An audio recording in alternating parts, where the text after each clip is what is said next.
Сәлеметсіздер ме оқушылар, қалдарыңыз қалай? Көп рахмет мерекемен құттықтап жатқандарыңызға. Біздің арамызда да болашақ ұстаздар болуы мүмкін. Сондықтан да бұл ұстаздың мерекесі, ол оқушының да мерекесі сияқты ғой.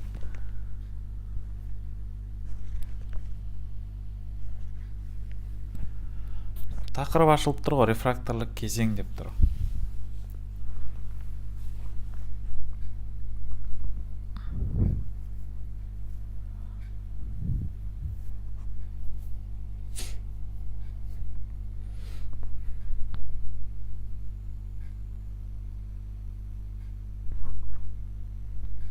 Так, балалар, бізде қазір кішкене оқушылар кірген тоса тұрайық.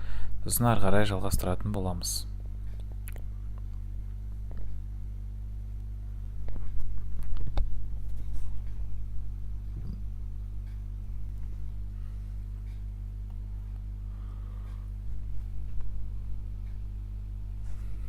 Отыз жеті оқушы кірген екен, иә?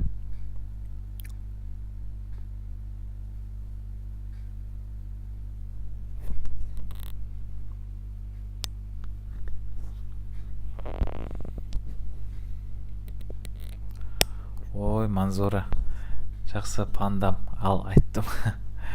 Так, рахмет. Так, балалар, енді қараймыз. Рефракторлық кезеңнен бұрын біз еске түсіріп кетейік, алдында сіздермен әрекет потенциалы, мембраналық потенциал дегенді айтқанбыз, яғни тыныштық күйі, тыныштық емес кезіндегі күйі деген сияқты, иә. Вот, сол жайында бүгін біз әңгімені әрі қарай жалғастырамыз. Осыған байланысты бізде Паркинсон деген ауру айтылмай қалды.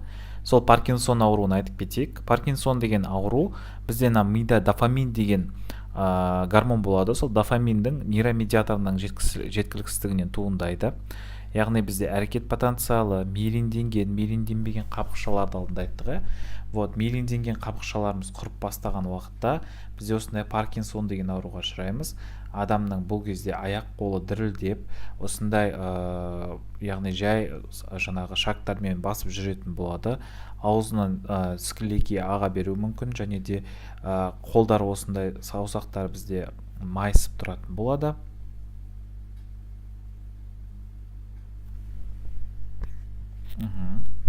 Енді және қолдары үнемі дірілдеп жүретін болады. Ол көбінесе байқасаңыздар үлкен кісілерде байқауға болады. Бұл дофаминге байланысты, а также бізде миелинденген қабықшаларымыз жойыла бастаған кезде болатын нәрсе. Бұл бізде осындай Паркинсон деген ауру. Енді рефракторлық кезең дегенді қарастырамыз бүгін.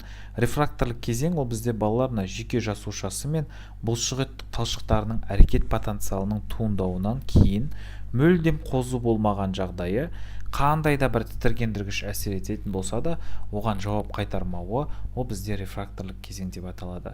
Яғни сізге біреу ине сұғып алатын болса, сізді немесе шымшып алатын болса, сіз больді сезбеуіңіз мүмкін.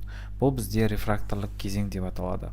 Яғни кім сериал қарады, Чудо докторды қараған болса, сондай бір адам болады. Оны ұрып көреді, оны шымшып көреді, бірақ ол адам сезбейді. Ол адам сезбейді, и ода рефракторное состояние. Рефракторлық кезеңде именно нервтарымыз дұрыс жұмыс жасамайды, а также бұлшықет талшықтарға ол бізде тоже ақпарат бармайды деген сөз. Яғни ешқандай әрекет потенциалы болмайды. Яғни қалай айтсам болады, ешқандай да ответ жоқ. Шымшып тұратын болса, біреу сен сезбей тұратын болсаң, это рефракторное состояние. Значит, сенің нейрондарың и бұлшықетің жұмыс жасамай тұр деген сөз. Енді бұл бізде бұлшықеттердің рефракторлық кезеңіне байланысты бізде жекелеген және сіресіп деп бөлінеді балалар. Жекелеген және сіресіп дегенге қазір тоқталатын боламыз. Жалпы бізде сіреспе деген нәрсе бар. Сіреспе дегеніміз не? Ол бізде сіресіп деген сөздің мағынасын білеміз бе? Кейбір кезде мамаларымызбен мысалға базарға барған уақытта бізде былай айтады, бір киім алып беретін болса, айтады, бағасын неге түспей тұр, сіресіп қалыпты ғой деп айтады. Сіресіп тұр ғой деген сияқты айтылады. Неге? Өйткені сіресіп деген сөз қатып қалған деген сияқты, өзінше қатайып деген сияқты мағынада айтылады. Басқаша. Енді бізде де осындай сіреспе дегеніміз ол бізде қатаю, яғни бұлшықеттердің бізде жекелеген жиырылуының жиынтығы нәтижесінде сіреспе деген туындайды. Яғни отдельно біздің участоктарымыз бұлшықеттеріміз сіресіп қалуы мүмкін. Яғни ол жаңағы жиырылмай немесе аяғымыз басқарылмай қалуымыз мүмкін. Аяғымызды болсын, қолымызды болсын, соның бұлшықеттері жиырылып қалған кезде болады. Енді латентный кезең дегенде бар. Латентный кезең ол бізде тітіргендіргіш әсер еткеннен бұлшықет реакциясы басталған мезетке дейінгі уақыт. Яғни саған біреу укол салды, саған укол салады біреу, уколды салғаннан кейін сенің бұлшықетің не істейді? Уже сен уколды салайын деп жатқан кезде сен құйрығыңды жиырып аласың, сен біліп тұрсың ғой саған укол салатын. Сол кезге дейін, яғни уколға дейінгі кезең ол бізде балалар латентный кезең деп аталады. Латентный кезең, то есть бұлшықет реакциясы басталған мезетке дейінгі уақыт. Әлі бұлшықетке кірген жоқ, бірақ сенің сол бұлшықетің уже дайындалып тұр да соған. Сол бізде латентный кезең деп аталады. Ал бұлшықеттің жекеленген жиырылуы ол бізде сіреспе деп аталады. Ал енді осы рефракторлық кезеңде бізде осындай тісшелі, осындай рефракторлық кезеңдерде былай осындай тісшелі жиырылуды байқауға болады. Ол жайында бұны негізінде неге жаңағы қалай айтсам болады, бақаға тәжірибе жасаған, бақаның аяғына тәжірибе жасап көрген бұлшықеттеріне, яғни ине сұғып, соны қазір айтатын боламыз. Енді бұл сіреспенің өзі бізде қазір бөлінетін болады. Тісшелі жиырылу, жетілмеген және де конус серкілдек деп үшке бөлінеді. Бұларды қалай, яғни анықтамасы қалай келеді бізге? Егер дейді тітіргендіргіш импульстары арасы өте жақын, яғни алдыңғы тітіркенуден кейін бұлшықет босаңсуы басталмай жатып келесі тітіргендіргіш әсер еткенде оның жиырылуы жоғары дәрежеде болатын сіреспе түрі тісшелі немесе жетілмеген немесе конус серкілдек деп аталады. Яғни бұл деп отырғанымыз қалай? Егер де мысалға сен укол салды, мінекей, укол салғаннан кейін сен жиырдың бұлшықетің вот осындай кезеңге дейін көтерілді, потом түсті. Болдым деп айтады. Сосын саған екінші уколды наяқтан салып жіберетін болса, онда сенің яғни басталмай жатып уже екінші бұлшықеттің қайтадан жиырылатын болса, бұл бізде осындай сіреспе түрін тісшелі деп атаймыз. Яғни осындай зубчатый сияқты болып қалады, яғни сенің графигін қарайтын болсақ. Так, немесе оның басқаша атаулары бар екен, жетілмеген және клонус серкілдек. Жетілген сіреспе деген не ол? Жетілген, егер тітіркендіргіштердің арасы өте жақын, алдыңғы тітіркенуден кейінгі бұлшықет босаңсуы басталмай жатып, келесі тітіркенгіш әсер еткенде тоже, бірақ жоғары дәрежеде болғанда ұзақ үздіксіз жиырылатын сіреспе түрі, ол ұзақ болатын болса, яғни мысалға адамдар, мысалға убийцалар бар ғой, убийцалар пышақтаған кезде адамды осы жетілген сіреспе болады ол жерде. Өйткені пышақтаған кезде бір пышақты тығып қарап тұрмайды ол жерде. Бірнеше рет тыққылауы мүмкін мысалға. Ол деп отырғанымыз, ол кезде бұлшықеттер осындай жиырылып, одан самай тез осылай жиырылатын болады бұлшықеттер. Потому что оларына сыртқа қанды шығармау керек. Бұл бізде жетілген сіреспе деп аталады. Ал жетілмеген ол бізде арасында кішкене жаңағы не болады, кішкене ғана промежуток болады. Мысалға жетілген сіреспенің анықтамасы еще бізде балалар былай келеді. 1 секундта 40-50-ге дейінгі жиіліктегі жүйке импульстар әсерінен болатын қаңқа бұлшықетінің қалыпты жұмысты жағдайы ол бізде жетілген сіреспе деп аталады. Яғни 1 секундта деп отырғанымыз бізде 1 секундта 40 пен 50 аралықта импульстар өтіп отырады. Бізде қаңқа бұлшықеттерінен, мысалға мен қазір сөйлеп отырмын, сіз оны осындай дәлдікпен, осындай миллисекундтың арасында уже саған ақпарат барып жатыр миыңа, құлағың естіп жатыр. То есть бұл деп отырғанымыз осындай жиілік болатын болса, бұл жетілген сіреспе сенде. Яғни бұлшықеттерімізді бұл жерде мысал келтірген, но мысалға біз құлақты да айтсақ болады. Өйткені менің айтқан информациямның барлығы сізге жетіп жатыр. 1 секундтың арасында 30 болып кететін болса, онда ол тісшелі, өйткені слишком аралары жақын болып кетеді импульстардың.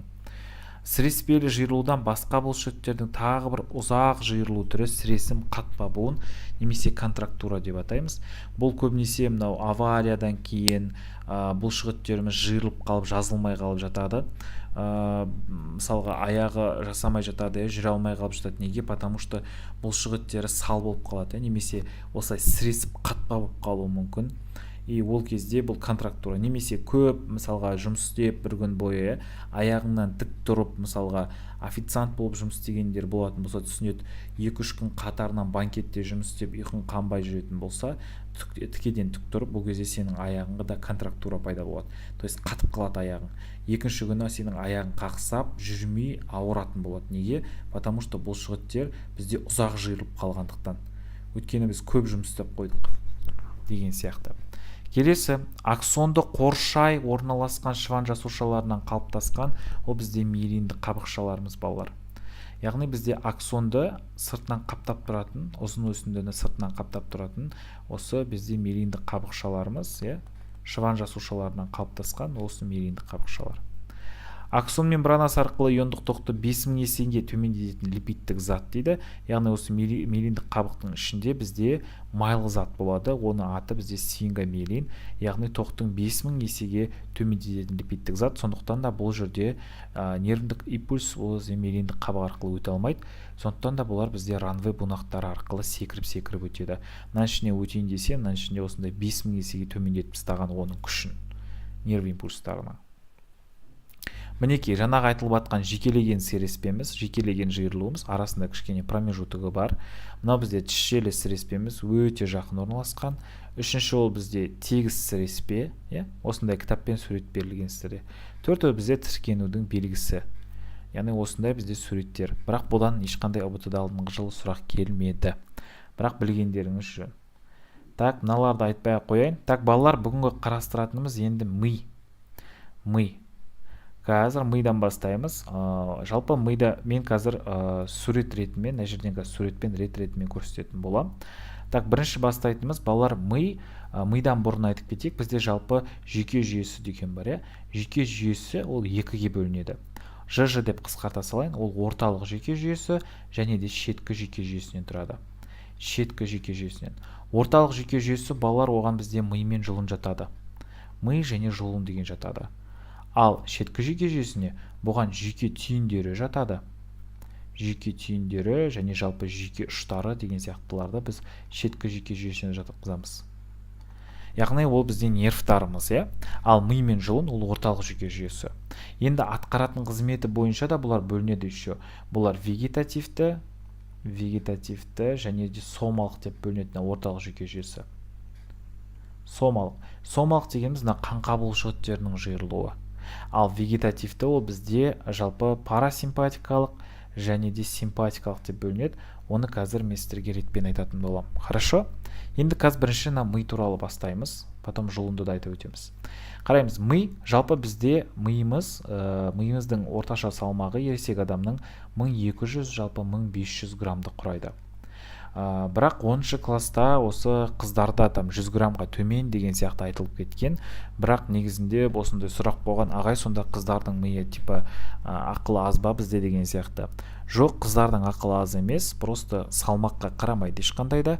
Жалпы жануарлардың ішінде салмағы үлкен, миының салмағы жақсы үлкен и дамыған, ол бізде мысалға пілді айтуға болады. Ал енді адамдар, ол бізде сүтқоректілердің ішінде енді осы адамдар мощын дамыған, бірақ ол бізден салмаққа байланысты емес, мына бізде үлкен ми сыңарларына байланысты. Яғни үлкен ми сыңарларындағы қыртыстар мен жүлгелер деп атаймыз. Осындай миыңда қыртыс көп болатын болса, сенің миың жақсы дамиды. Яғни сен миыңды қыртыстауың керек, нежели үтіктей бергенше. Егер де үтіктейтін болсаң миыңды, онда тикток сондайларын қалып қояды миыңда, қалған барлық информация жоқ болады. Ал қыртыстау үшін сен мысалға биология оқуың керек, химия оқуың керек, математика, тарих оқуың керек, ағылшын тілін үйренесің, тағы да басқа деген сияқты. Вот жаңа білім, жаңа нәрсе, бір навыктар, домбырада ойнауды үйрену, гитарада ойнауды үйрену. Неге? Потому что бұлардың бәрі навыки. Бізде бұл дағдыларымыз дамиды, миымызда қыртыстар тереңдей бастайды. Соған байланысты сенің IQ-ың да жоғарылайтын болады. Так, енді бізде миды үшке бөліп қарастырамыз. Ол мидыңы, миышық және де жарты шарлар, немесе үлкен ми сыңарлары дейміз, немесе алдыңғы ми сыңарлары деп атайды. Енді бұл жарты шарларымыздың өзі екіге бөлінеді. Қазір оған тоқталмай тұрайық. Бірінші ми туралы айтып тастайын бірінші.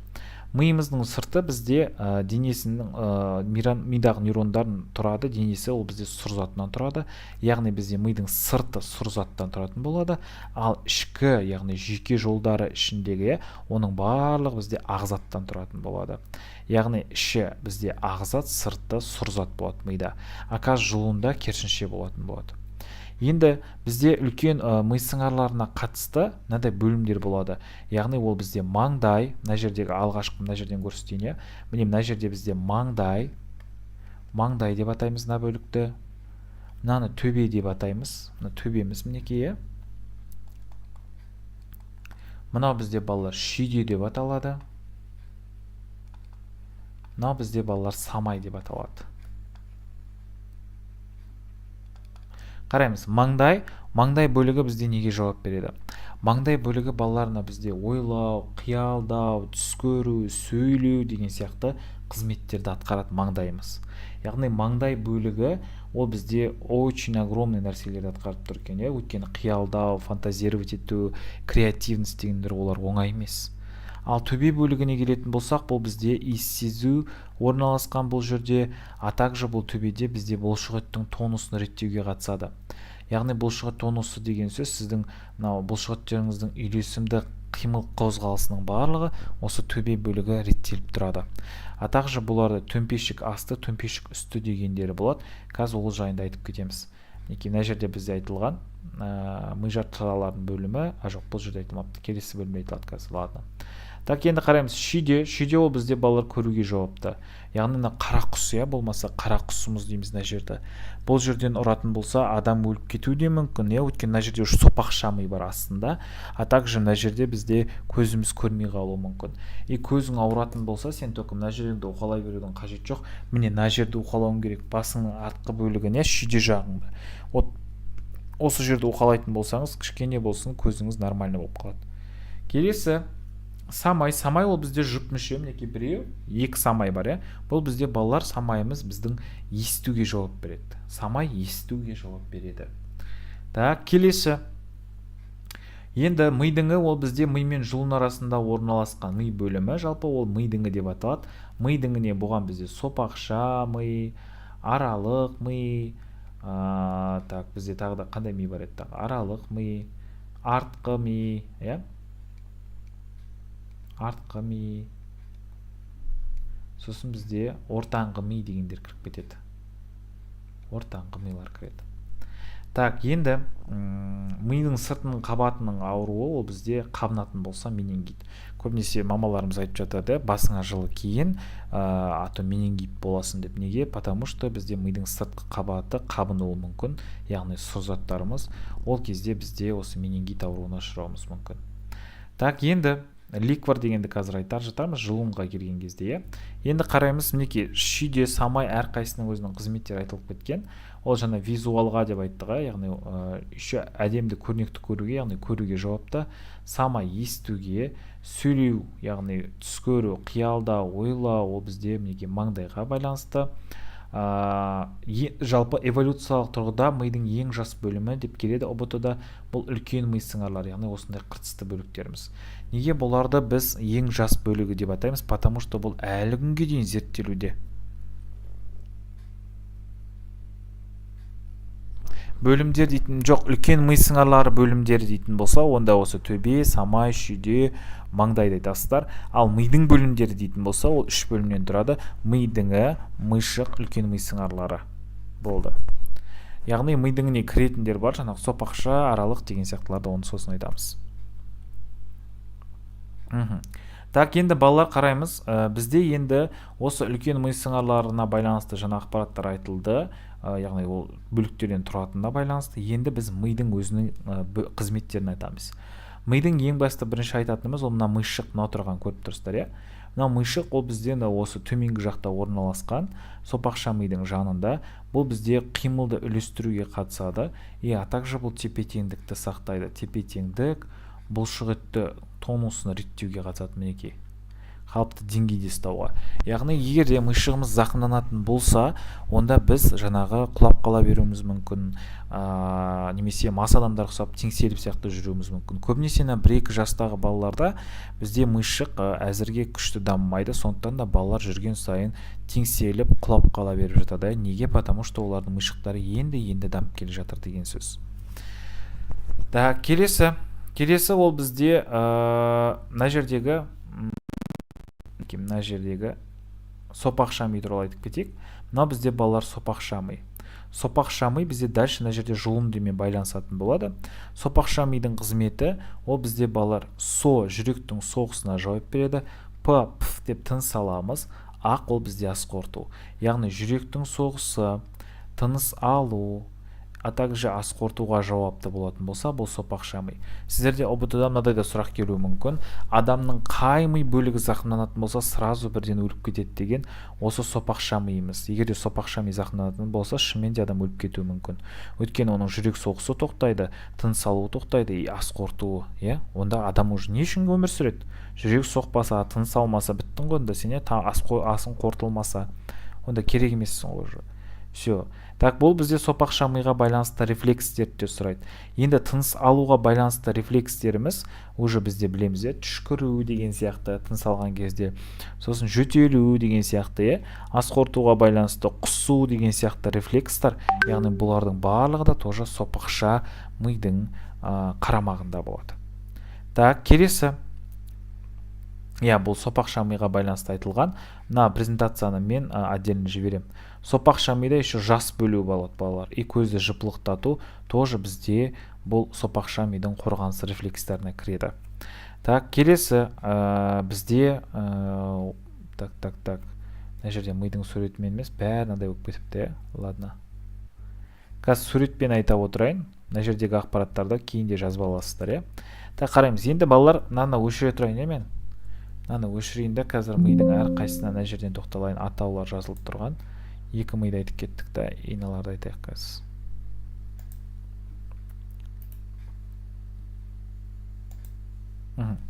Так, балалар, қараймыз, аралық ми дегенді көріп тұрсыздар, Мінекей аралық миымыз, ол бізде өте мощный жұмыстарға қатысады. Бұл бізде адам организмдегі зат алмасу, жалпы бөліп шығару, сосын термореттелу, яғни дене температураның реттелуі, және эмоцияларымыз осы бізде аралық миға байланысты. Мысалға, эмоцияларымыз қандай? То есть бізде рахаттану, қанағаттанбау, қорқыныш деген сияқтылардың барлығы осы бізде осы аралық миға байланысты. Дұрыс айтамыз. Енді қазір айтайық. Осы термореттелуге байланысты мен сіздерге мынадай қызықты бір информация айта өтейін. Жалпы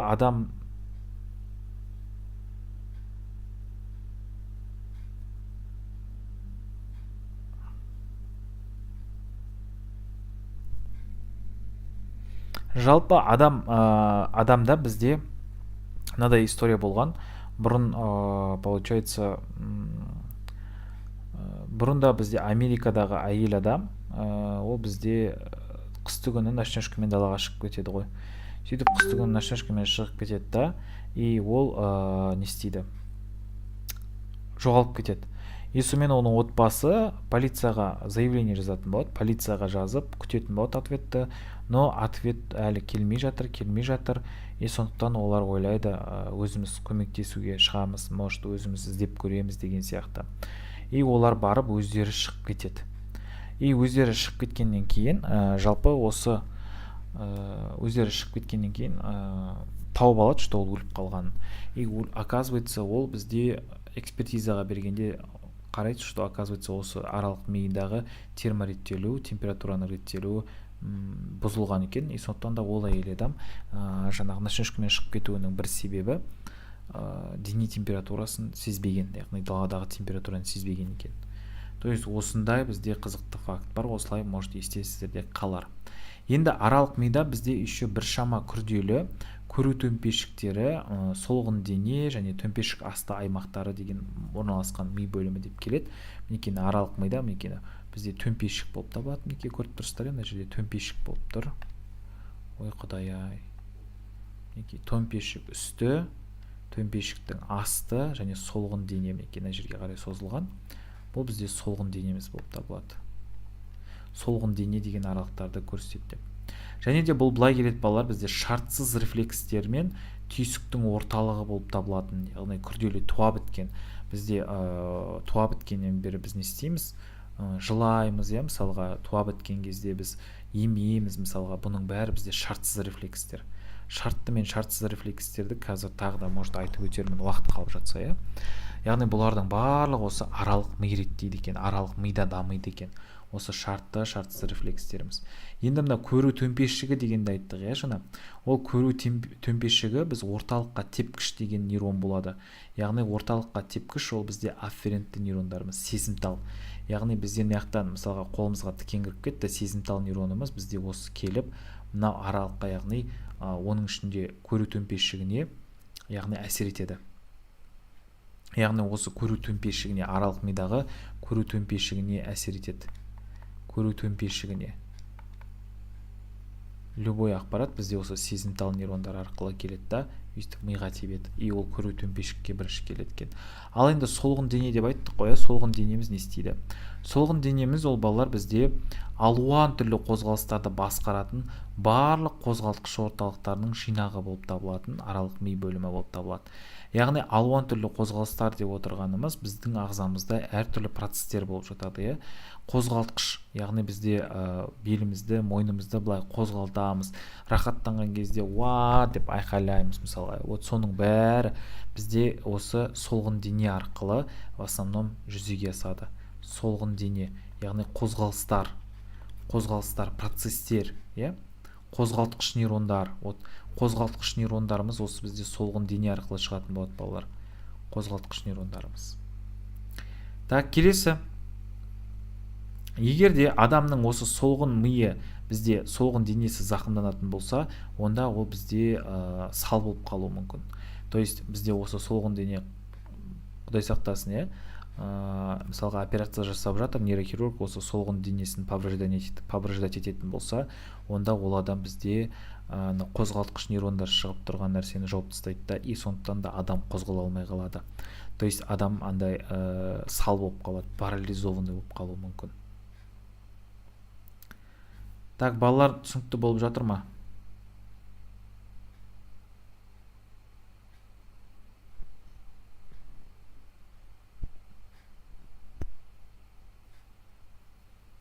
Балалар бір кері байланыс беріп жүрсек. Бұл аралық мидың ішіндегі нәрселерді айтып жатырық. Төмпешік үсті, солғын дене дегендерді. Жақсы. Так, хорошо. Так, келесі балалар, енді бізде төмпешік астын айтайық. Төмпешік асты деп отырғанымыз мінекей мына жерде орналасқан, ол төмпешіктің асты міне. Мынау бізде аралық мидағы төмпешік асты. Мынау бізде төмпешік үсті болды. Көру төмпешіктері. Бұл төмпешік асты ол бізде қандай қызмет атқарады? Бұл бізде жалпы вегетативті жүйке жүйесі жоғары мүшесі болып табылады. Яғни вегетативті деп отырғанымыз ол бізде тоже басқара алмаймыз. Мысалға симпатикалық, парасимпатикалық дегендерді қазір айтам дедім ғой. Вот соларға қатысты бұл. И солардың бізде басқарылуы осы төмпешік асты арқылы басқарылады. И бұл жерде в основном дене температурасын реттеу, жаңа айтып отқанымыз, зат алмасу, тамыр қозғалысы, осының барлығы бізде төмпешік астына қарай бағынады. А также бізде тыныс алу мен жүректің соғуының жиілігі, яғни бізде тыныс алу, жүректің соғысы жиілейді. Қашан жиілейді? Ол бізде адреналин гормоны бөлінген кезде жиілеуі мүмкін. Немесе симпатикалықта, парасимпатикалықта жиілеуі мүмкін. Вот осының барлығы бізде төмпешік астында жүзеге асатын болады. Так, болды, бұл бізде аралық мидың бөлімдері болған. Енді бізде мына үлкен ми сыңарларын, яғни ми жартышарларын екіге бөлеміз. Миды былай екіге бөлеміз. Осыда үстінен и ол бізде бір жағы сол жақ, бір жағы оң жақ болады. Оң жақ жартышар, бір жағы сол жақ жартышар болып табылады. Енді сол жақ жарты шарымыз балалар неге жауап береді?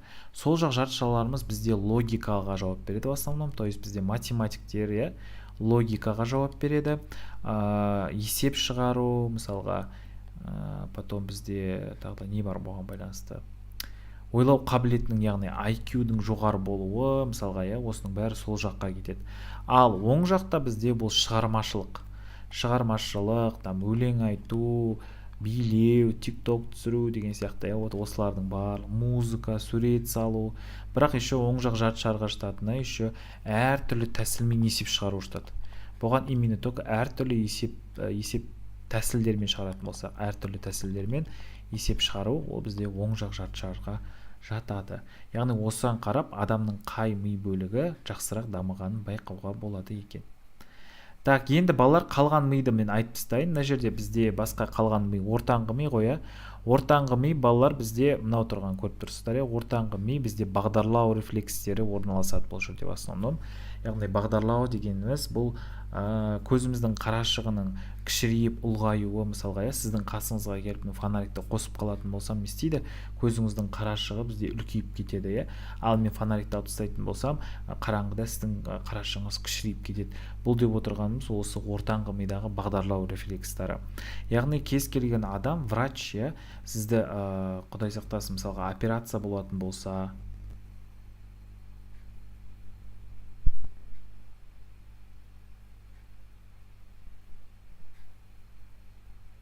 все. Гемоглобин аз дейді, қалай оны түсіндіріп бересіз ба дейді. Қанның құрамында бізде эритроциттерде гемоглобин деген зат болады. Вот гемоглобин ол нервус, ол оттекті тасымалдайды. Яғни оны сізде аз болатын болса, онда сіз неге баруыңыз керек? Дәрігерге баруыңыз керек. Гематоген назначить етеді, немесе гемоглобин назначить етеді, сосын бізде гематоген, сосын сізге гранатовый сок ішу керек болады, сосын етті тағамдар жеуіңіз керек болады, потому что ол наркоздарды біз содан ғана алатын боламыз. Так, гемоглобин алып жүру керек, солай аламыз сондай тағамдарды. Так, енді балалар ортаңғы миды айтып тастайын. Ортаңғы ми ол бізде қарап тұрсаңыздар аралық мимен бізден сопақша миды байланыстырып тұрған бөлік, и ол бізде ортаңғы миымыз бағдарлау рефлекстері көздің қарашығы үлкейіп кішіреуіне жауап береді дедік. Мысалға врачтар неге бірінші операциядан кейін, комадан шыққаннан кейін адам, реанимациядан шыққаннан кейін бірінші көзіне бүйтіп зрачогын тексереді, бүйтіп фонарикпен. Неге? Потому что миы істеп тұр ма, ояу емес па, ортаңғы ми нормально ма, нормально емес па, милары жасай ма, жасамай ма деген сияқтыны тексеріп көреді. Егер де көздің зрачок не реагирует десе, значит онда не то, операция дұрыс шықпады деген сөз. Одан кейін ортаңғы ми бізден елең ете қалу, то есть мысалға қазір біреуге Манзура дейтін болса, мысалы Манзура о деп қарап қалу мүмкін, маған айтып жатыр ғой деген сияқты, вот сонда бізде ей деп қалған кезде біреу қарап қалатын болсақ, ол бізде осы ортаңғы мидағы бағдарлау рефлексіне байланысты. Так, ол бізде ортаңғы ми. Так, енді балалар сопақша миды бағана айттым. Сопақша миды қайта-қайта айтпай қояйын, оларды мен мына жерде берілген ақпараттардан міндетті түрде конспектлеп алатын боламыз. И оларды барынша жаттап алуға тырысайық. Хорошо? Мен созбай қояйын бұның бәрін. Так, енді келесі норма 120 болу керек. Так, енді қараймыз, бізде миға байланысты тағы айтылатын дүние, ол бізде жаңағы рефлекстер, то есть рефлекстеріміз бізде бөлінеді. То есть шартты және шартсыз. Оны мен сіздерге алдында айтқан сияқтым, айтпасам тағы айтайын. Рефлекстеріміз балалар бізде екіге бөлінеді, шартты және шартсыз. Шартты деп отырғанымыз не, шартсыз деп отырғанымыз не, осыны айта өтейін. Шартты деп отырғанымыз балалар ол бізде өзіміз қолдан жасағандар, то есть бізде күнделікті өмірде сіз қалтаңызға қолыңызды салып жүруіңіз мүмкін, сондай шалбар киюіңіз мүмкін. И сол қалтаңызға қолыңызды сала бересіз, постоянно сөйтіп жүресіз. Бір күні ол шалбарыңыз жыртылып қалды, немесе кірлеп қалды, и басқа шалбар кидіңіз, и оның қалтасы жоқ. Но сіз бүйтіп қалтаңызға қолыңызды салған сияқты бүйте беруіңіз мүмкін, былай жасай беруіңіз мүмкін. Ол бізде жүре пайда болады, дұрыс айтасыздар. Яғни шартты рефлекстер бізде жүре пайда болатындар. Яғни көрдіңіз ғой, ол бірақ ол бізде ұмытылып кетеді, бұл басқа рефлекс қайтадан пайда болып отырады. И яғни привычкалар деп айтсақ болады, иә, и бұл тұқым қуаламайды. Яғни сіз қалтаңызға қайта-қайта қолыңызды сала беруіңіз, немесе кейбір адамдар бүйтіп тырнақтарын өйтіп тістеп отырады, иә. Ол тұқым қуаламайды. Яғни ол бізде балаңыз өйтіп жасамайды деген сөз, иә. Тұқым қуалай алмайды, бұл шартты рефлекстеріміз. Ал шартсыз ол бізде тұқым қуалайтындар, и ол бізде ұрпақтан ұрпаққа берілетіндер, иә. И ол бізде туа пайда болатындар, жылау мысалға, түшкіру, мысалға саған ешкім айтпайды ғой, былай жылайсың деп, ңа деп жыласаң, от күштірек болады деген сияқты. Немесе апчу деп түшкірсең, от күштірек болады деп ешкім үйретпейді. Оның барлығы бізде шартсыз рефлекстер. Ему, мысалға сен туыла салып емесің, иә, саған бірақ ешкім үйреткен жоқ қой, былай емесің деп, мысалға, оның бәрін үйретпейді.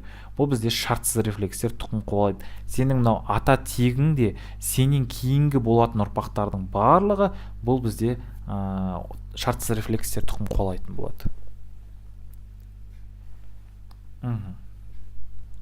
Так, енді қараймыз. Бізде үлкен ми сыңарларында жүлгелер болады. Орталық, бүйірлік, төбе дегендер. Енді қараймыз. Орталық дегеніміз не? Орталық деп отырғанымыз маңдай бөлігін төбеден бөлетін жүлге болып табылады. Балалар, қараңыздар. Маңдай бөлігін, мінекей мына жерден төбеден бөліп тұратын, ол бізде орталық жүлге болады екен. Ал самай мен төбені бөлетін, ол бүйірлік. Мінекей мына жерде бүйірлік. Самай мен төбені бөліп тұрған, ол бүйірлік, ал маңдай мен төбені, ол бізде орталық деп бөлінеді. Ал шүйде аралық жүлге, төбе мен шүйдені ажырататын жүлге, ол төбе болып табылады. То есть төбе мен шүйдені, ол бізде төбе деп аталады мына жердегі. Шүйде аралық жүлге дейміз, болмаса оны.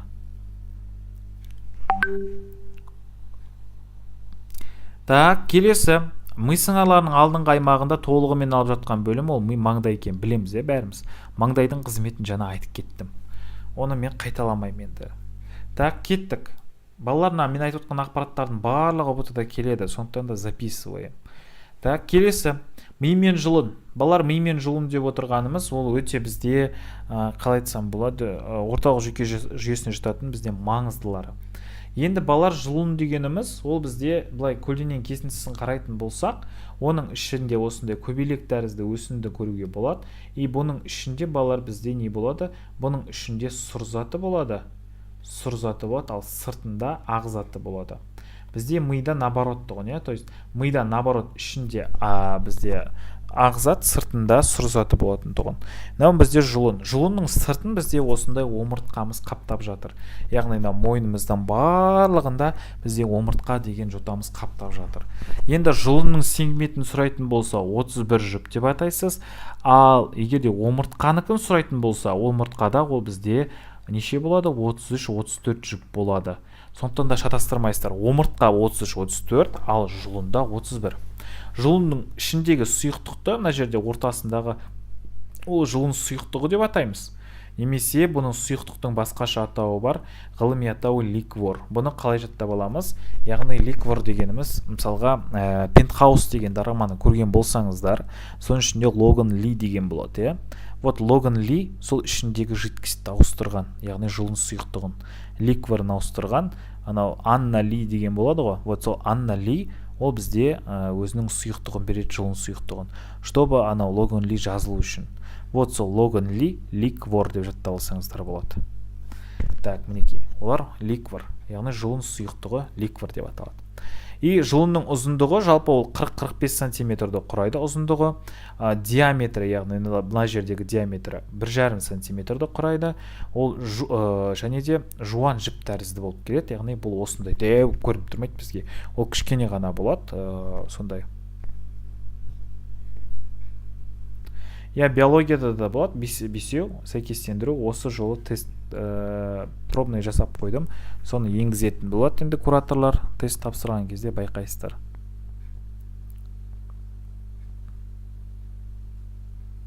Омыртқа жотасы 33-34 жұп болады дедім. Ал жұлында 31 сегмент болады. Так, тыңдаймыз, балалар, басқа нәрсеге көңіл бөлмек. Мен қазір ойындағы ақпараттардың бәрін айтпасам, қазір ұмытып қалам. Хорошо? Кеттік. Енді бізде жұлындағы сегменттер саны 31. жұлын туралы толық ақпарат біліп алдық. Енді жұлында енді бөлінеді бұл 31-іміз. Бұның 8 жібі мойын бөлімінде орналасқан, яғни мойнымызда 8 жібі болады.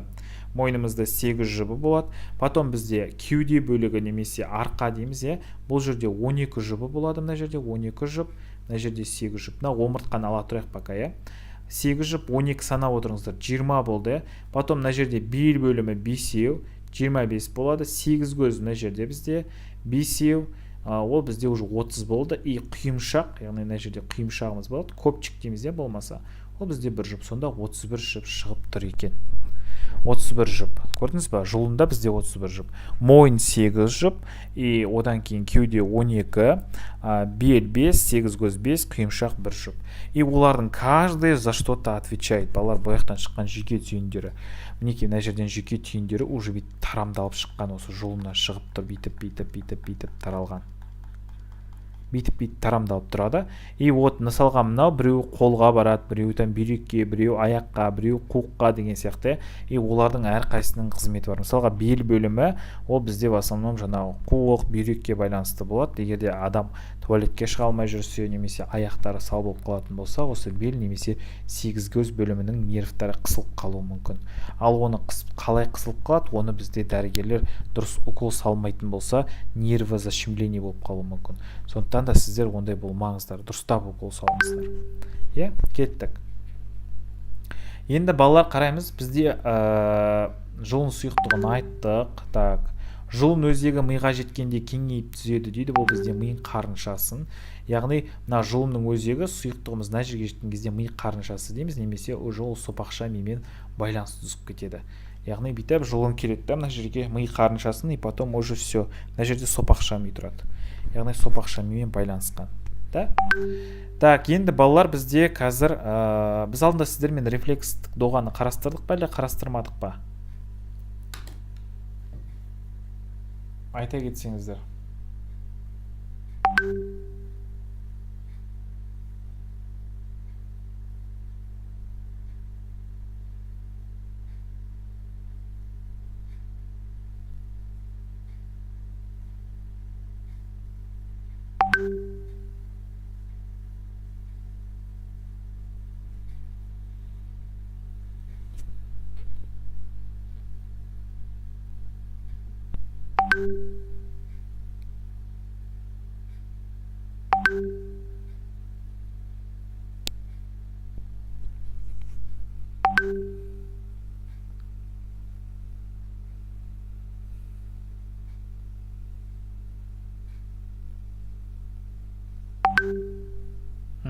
Хорошо. Мына жерге дейін түсінікті болып жатыр ма? Қазір бізде слайд неше болып қалды. Механорецепторларды бүгін айтпаймын. Қазір мына жерден мен создавать етемін қазір просто.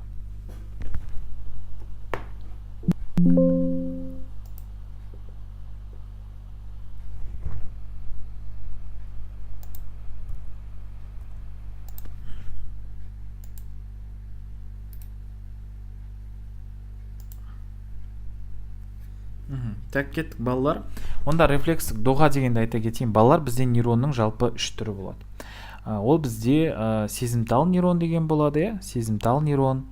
Болмаса бұны біз балалар афферентті нейрон деп атаймыз. Афферентті. Қазір неге ол афферентті, оны айтамын. Афференттінің мағынасы ол бізде, қалай айтсам болады, жеткізу деген сияқты мағынаны білдіреді. Жеткізу деген мысалға әкелуші немесе деген мағынаны білдіреді. Ал бізде еще екінші типті нейрон, ол бізде қозғалтқыш нейрон, және де үшіншісі ол бізде байланыстырғыш болады қазір. Үшіншісі байланыстырғыш нейрон. Байланыстырғыш немесе аралық нейрон деп атаймыз. Аралық нейрон. Қараймыз, жалпы аралық нейронымыз бұларды басқаша, қозғалтқыш нейронды басқаша біз эфферентті деп атаймыз. Эфферентті нейрон. Эфферентті нейрон ол бізде құртады болмаса, То есть эфферентті нейронымыз ол бізде қозғайды болмаса. Қозғайды деген сияқтыны білдіреді. Қараймыз, енді бізде балалар жалпы терімізде, мына теріде белестедіңіз, теріде бізде мына жерде рецепторлар болады. Бірінші очередь ол бізде рецепторлар болады. Рецепторлар болады. Рецептор деп отырғанымыз бізде тіркендіргішке жауап қайтару, иә, жалпы. Соған жауап қайтару үшін де бізде рефлекс деген пайда болған. И вот рефлекстің бір бөлігі осы рецептор. Рецепторларымыз сезеді. Енді рецепторларымызға осылай жалғанатын бізде мына жерде сезімтал деген нейрон болады. Мінекей мынау бізде сезімтал нейронымыз. Яғни біз белгілі бір затты ұстаған кезде біз оны сеземіз, немесе қолымызға тікен кіретін болса, немесе ыстық нәрсені ұстап қалатын болсақ, біз осы сезімтал нейрон арқылы сеземіз. Бұл афференттінің атауы болмаса орталыққа тепкіш деп атайды. Неге орталыққа тепкіш деп атайды? Потому что бұл бізде орталық, яғни жүйке жүйесіне біздің ми мен жұлынға апарат осы ақпаратты. Өйстіп ми мен жұлынға апаратта, мына жерде бізде жұлын деп елестетіңіз, мына көбелек, мінекей көбелек болып тұр. Мынау бізде жұлынымыз, орталық жүйке жүйесі. Орталық жүйке жүйесі. Потом осы жерде бізде аралық нейрон деген немесе байланыстырғыш нейронымыз бұл ақпаратты алады да бізде мидың бөліміне апарады. Солғын дененікі ма, ол жаңағы аралық мидікі ма, сопақша мидікі ма, білмеймін, әйтеуір солын бір миға апарады. Сосын ол мидан уже реакцияны қабылдап бізде келесі нейронға жіберу керек. Мына жердегі аралық нейронымыз сезімталдан ақпаратты қабылдады, төбеге апарып келді. И бұл дальше бұл нейронымыз бізде қозғалтқыш нейронға, яғни орталықтан теуіп тұр. Бұны орталықтан тепкіш деп атаймыз. Орталықтан бізде тебеді, қайда тебеді? Бұл бізде уже бұлшықетке барады. Бұлшықетімізге барады. Бұл бізде үшінші нейронның типі, ол қозғалтқыш нейрон деп аталады, балалар. Яғни бұл эфферентті. Эфференттіні біз орталықтан тепкіш деп те атаймыз. Яғни ақпаратты қабылдадық, и ол біз бұлшықетімізді жиырып қалдық. Бір мысалға негрді ыстық зат тастадық деген сияқты. Сонда сізде осының жолын сұрайды. Бірінші болатын бізде рецепторларымыз, екінші болатынымыз сезімтал немесе афферентті деп жауап бересіздер. Үшінші бізде орталық жүйке жүйесі, төртінші ол бізде қозғалтқыш нейрондарымыз. Төртінші ол бізде қозғалтқыш нейрондарымыз. И бесінші ол бізде қозғаушы мүшеміз. Яғни ол аяқ па, қол ба, енді соған байланысты бұлшықетіміз жиырылатын болады. Сонда бізде рефлекс доға деп отырғанымыз, осындай бізде рефлекстің жеке импульстарының жүріп өту жолы. Балалар түсінікті болды ма?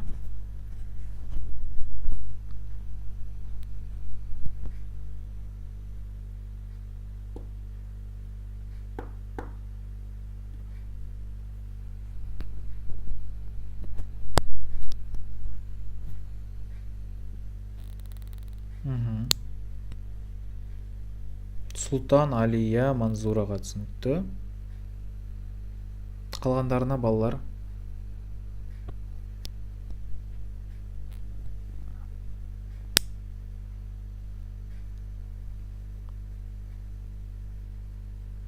Әсемай түсінікті дейді.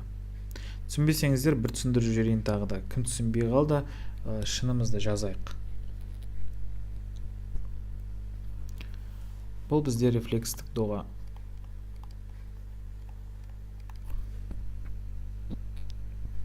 Түсінсек, дальше жалғастырайық.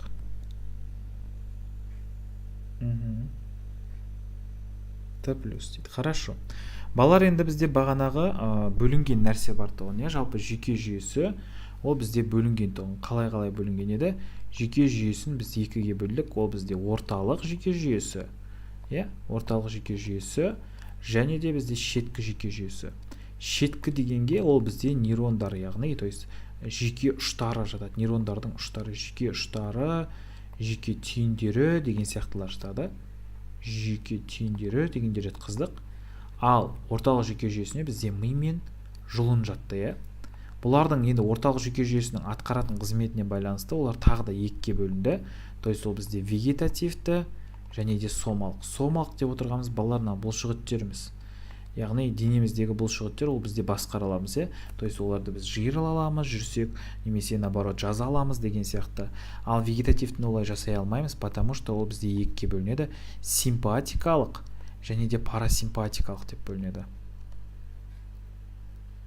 Парасимпатикалық. Енді қараймыз. Симпатикалық дегенді айта өтейін. Симпатикалық дегеніміз балалар, когда сен біреуге влюбляешься. То есть когда сенде біреуге симпатия пайда болады. Яғни симпатияң пайда болғанда сен не істейсің? Сен оның қасында жүрегің соғып, кәдімгідей қаттырақ соғады. Яғни жүректің соғысы жиілейді.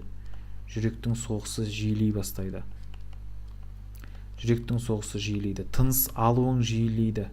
оның қасында тыныс алу жиілейтін болады.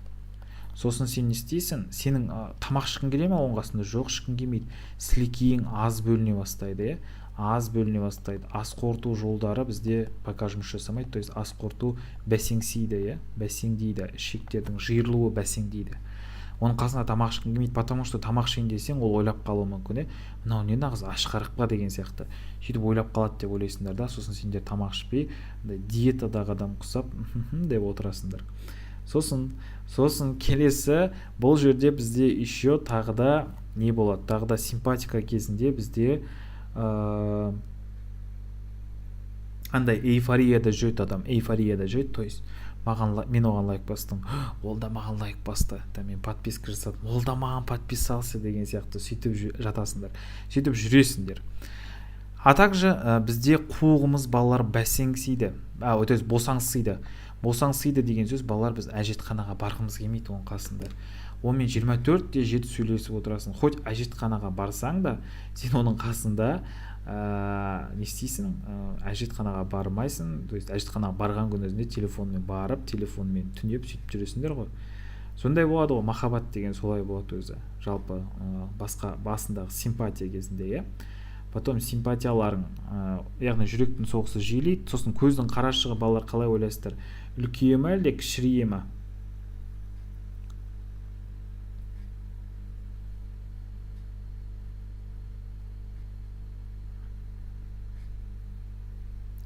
Бізде балалар зрачогымыз кеңейеді, то есть бізде үлкейетін болады, оның қасында көзіміз бүйтіп махаббатқа толып, күш топ бүйтіп үлкейіп тұратын болады.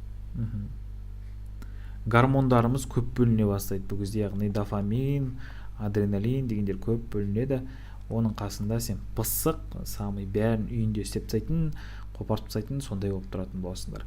Ал енді кеттік парасимпатикалық, наоборот болады балалар. Сен оны біліп қоясың, что ол басқа біреумен жүреді екен, либо там тағы да басқа нәрселері бар екен, басқа қызбен немесе басқа жігітпен деген сияқты сөйлесуі мүмкін. И вот сосын сен уже не істейсің, жындана бастайсың, то есть сенде уже, наоборот, жүрегің уже нормально болады.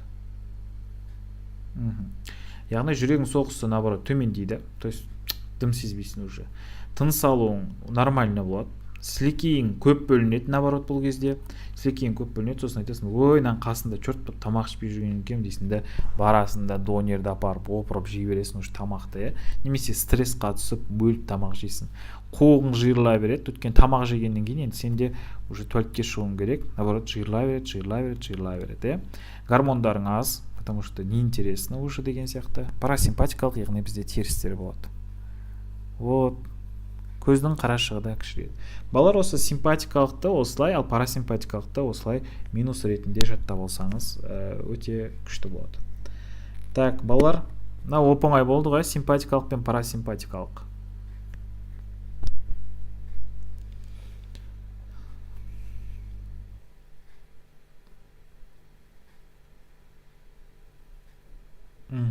Өте оңай. Хорошо, кет. Енді балалар бізде жалпы рефлекстерді кім ашты деп келеді, ол бізде балалар рефлекстерді ашқан бізде Павлов деген ғалым. Бағана біз шартсыз айтып тастадық қой, бірақ соны Павлов ашқан. Павлов потому что бұл итке тәжірибе жасайды ғой. Яғни бұл баратта итті қамап қояды. Сөйтіп итті қамап қойып қараңғы бөлмеге, ол жерде звонокпен махаббат дегеннен кейін ашылып кетті дейді. Хорошо. Так, итке тәжірибе жасаған Павлов. Ол бізде итті алып қамап қояды қараңғы бөлмеге. Қараңғы бөлмеге қамап қойғаннан кейін не істейді? Жаңағы ол жерге свет, сосын жаңағы звонок қойып қояды.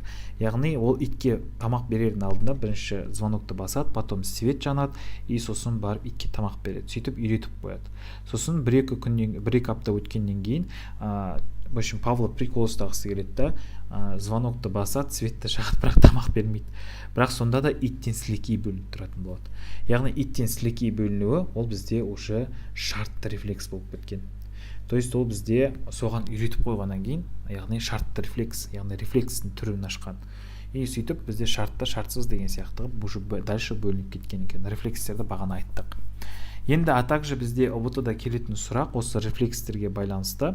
Былай айтады, жалпы мысық болсын, ит болсын, қасында тамақ ішіп жатқан кезде оның қасына біз шарикті банқ етіп жаратын болсақ не болады?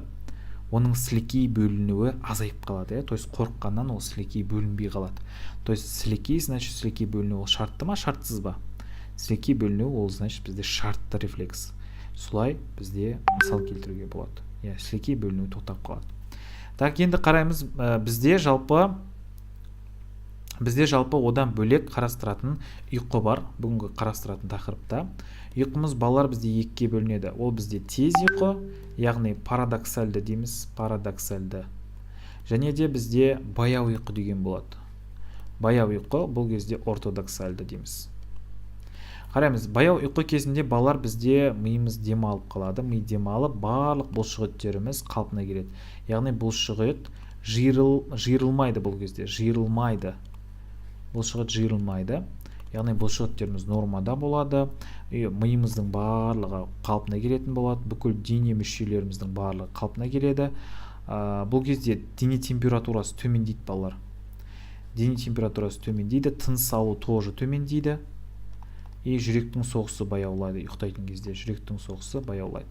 Мысалға, бұны қалай жаттап аламыз? Баяу ұйқы дегеніміз кәдімгі түнде ұйықтайтын кездегі ұйқы. Ұйықтайтын кезінде сен байқайсың, тона бастайсың, өйткені біздің дене температурамыз төмендейді. Сондықтан да біз тонып бастаймыз, тоңғақ болып барамыз. Тыныс алуымыз баяулайды, потому что кейбір кезде андай ұйықтап қалған кезде бірнеше сағатқа ұйықтап қаласыңдар, мысалы 4, 5, 6, 12 сағат ұйықтауымыз мүмкін. Сол кезде мамаларыңыз айтуы мүмкін. Ана назын тексерші, тал түскенше ұйықтады оны, төбесіне тал түскенше ұйықтады, тыныс алып жатыр ма, тірі ма, жоқ па деген сияқты айтып қалуы мүмкін. Вот, ол кезде бізде өткен тыныс алу төмендейді баяу ұйқы кезінде. Жүректің соғысы да баяу болады сондай, баяуда. Бұл бізде баяу ұйқы. Бұны біз ортодоксальды деп атаймыз, басқаша айтқан кезде. Так, парадоксальды да бізде наоборот балалар, ұйқымыз қанатын ұйқы. Бұл бірақ бұл тез ұйқыда ұйқымыз қанады, бірақ бұл жерде бұлшықетіміз жиырылып қалады.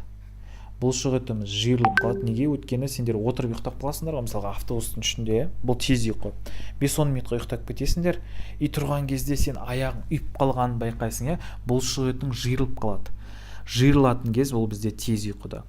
Сосын бұл кезде тыныс алу жиілейді, жүректің соғысы да өте тез болады, жүректің соғысы тез соға бастайды, бізде дене температурасы жоғарылайды, температурамыз.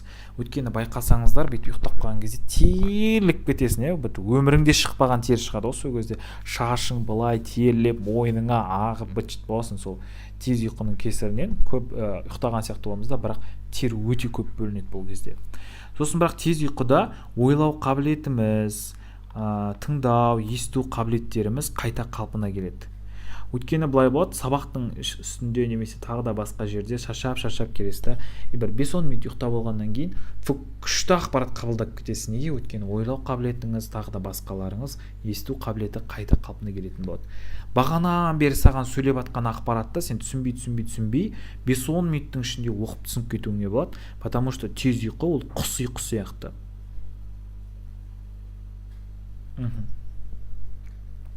Тез ұйқыда қанып тұрады, бірақ енді ол тез ұйқы мысалға күндіз ғана болу керек. Күндіз, түнде болмайды әрине тез ұйқы деген.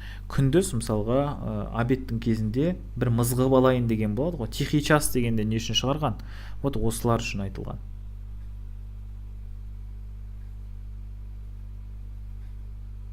Қатты шаршағаннан ұйықтай алмайтындар болады, потому что гормон дұрыс бөлінбеген, из-за этого дұрыс ұйықтай алмай жатады.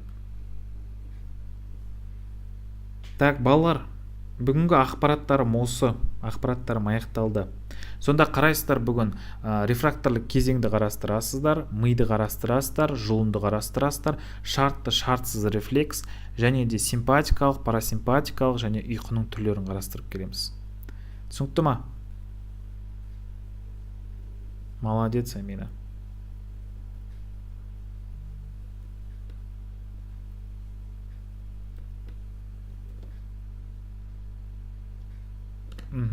Балалар, осы тақырыптарды қарастырамыз и тестке дайындалыңыздар.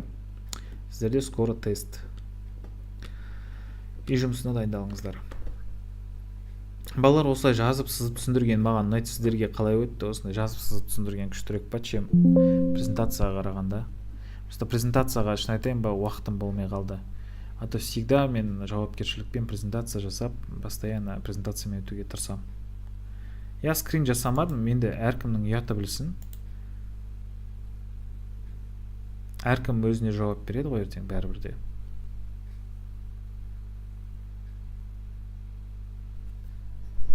Жазған дұрыс дейді. Хорошо, күшті. Так, все. Балалар, онда келесі сабаққа дейін дайындалайық. Слайд міндетті түрде болады. Уайымдамаңыздар, слайд менде қысқа вариантын сіздерге жіберіп қойдым. Оны бірақ қолданбадым, потому что ол маған қатты ұнамады. Өйткені осы жолы бір оқушымды попросить еткем слайд жасауға, презентация жасап беруге. Но ол дұрыс жасай алмады, өзім жасағанға жетпейді екен. Так, онда балалар, келесі сабаққа дейін жолыққанша сау болыңыздар. Мерекеме рахмет. Уже мен де сабақтың соңында шаршай бастадым. Ұйықтау керек ау маған кішкене. Бүгін күшті сабақ болды ғой дейді. Сонда алдындағы сабақтар онша емес болып жүрді ма? Так, сау болыңыздар.